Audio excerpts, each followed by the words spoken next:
ଏଇଟା ସଣ୍ଡେରେ ବନା ହେଇଥିବା ମାଛ ତରକାରୀଟା ବାଲୁକା ରୁଟି ପାଇଁ ପ୍ରିପେୟାର ହେଉଛି ମସଲାଟା।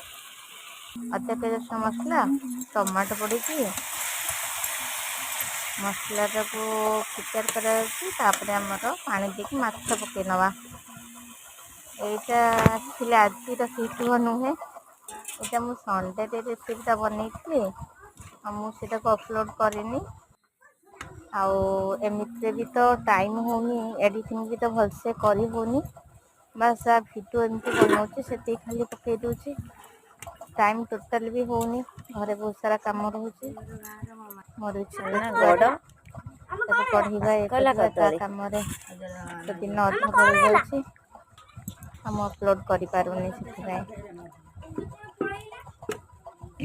ଏଡ଼ିଟିଂ ବି ଭଲସେ କରି ହେଉନି, ଅପଲୋଡ଼ ବି କରି ହେଉନି। ଯାହା ଯେମିତି ଯେତେବେଳେ ଟାଇମ୍ ହେଉଛି ସେତେବେଳେ କରିଦେଉଛି। ଆଉ ତରକାରୀଟା କେମିତି ହେଇଛି ଆପଣମାନେ ସବୁ କହିବେ।